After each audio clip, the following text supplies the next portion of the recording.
শীতের দিনে ভাপা পিঠা কার কার পছন্দ? আমার খুবই পছন্দ। দেখতে পাচ্ছেন চাঁদনি আপু পিঠা বানাচ্ছি। সে কি গ্রান! বাবা বাড়ি থেকে রস নিয়ে আসছে, সাথে আমার জন্য চাউল নিয়ে আসছে। নারকেল কেনার জন্য বাজারে চলে আসলাম, সেরকম ছোড়া দাম, কিন্তু পিঠার চাউল তো ভাঙাতে হবে।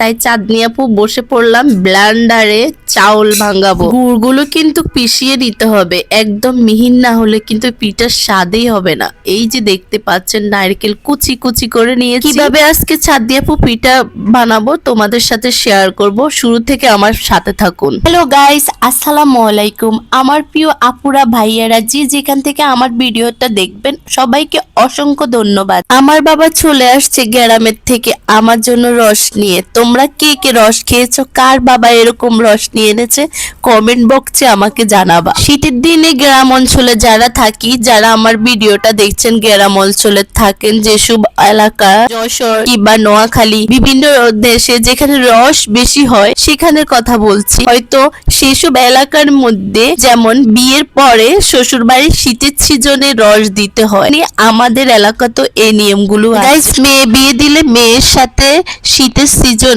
তার বাড়ির মধ্যে শীতের পিঠা এবং কি রস পাঠাতে হয়, সাথে মোয়াও পাঠাতে হয়। তোমাদের কোন এলাকাত এই নিয়মগুলো সেটা আমাকে কমেন্ট বক্সে জানাবা গাইস। আমার বাবাকে বললাম আমার জন্য রস নিয়ে আসার জন্য, তারপরে এই কাহিনী। 5,000 টাকার রস নিয়ে আসলেন গাইস, কিন্তু 5,000 টাকার রস দিয়ে আমি কি করব? তোমরা আমাকে অনেকে প্রশ্ন করেছো, আপু এত রস দিয়ে তুমি কি করবা? আমি তোমাদের প্রশ্নের উত্তর দিই নাই, এখন বলছি। এই যে 2 পাতিল রস দেখতেছো, আমরা কিন্তু 2 বোন, উপর তালায় নিচের তালায় একই বিল্ডিং এ ভাড়া থাকি। আমার মামাতো বোন, আমার আপন বোনও আছে, ও আবার অন্য স্থানে ভাড়া থাকে। তো রসগুলো 3 ভাগ 4 ভাগ করা হবে, আমাদের আত্মীয়র জন্য নেওয়া হবে। রস দিয়ে গিয়ে আমি পায়েস রান্না করেছি, কিন্তু ভিডিওটা তোমাদের সাথে শেয়ার করতে পারি না, অনেক বড় ভিডিও হবে, তাই আমি শেয়ার করলাম না। তোমাদের অনেকের কমেন্ট দেখে আমার খুবই খারাপ লাগলো। অনেকে বলছো রস অনেকদিন চোখে দেখি না, আসলে রস জিনিসটা সহজে পাওয়া যায় না গাইস। আমার এক কাজিন, আমার এলাকার ভাইয়া, উনি গাছ কাটেন, উনি এজন্যই আমি উনার কাছ থেকে অরিজিনাল রসটা পেয়েছি। রস তো পাওয়া যায় না, যাও পাওয়া যায় তাও পানি মিক্সার করে বিক্রি করা হয়, অনেক চড়া দাম হয়ে থাকে। তাও উনি আমার নিজের কাজিন দেখিও আমার থেকে 1 হাঁড়ি রস 700-800 টাকা করে নিলেন। এখন কি আর করা, নাই মামার থেকে কানা মামা ভালো, কথায় আছে না। তোমরাও তো চাঁদনি আপাকে বলেছো রস কতদিন হয়েছে চোখে দেখি না, তেমনি চাঁদনি আপু রস কতদিন চোখে দেখি না, তাই তো চড়া দাম দিয়ে আনলাম, শখের জিনিস লাগে। গাইস আমার কথায় কথায় সবকিছু রেডি হয়ে গেছে। এই যে দেখতে পাচ্ছ আমি গুঁড়ি আর গুড় চেলে নিচ্ছি, এরপরে আমি নারকেলটা মিক্স করব।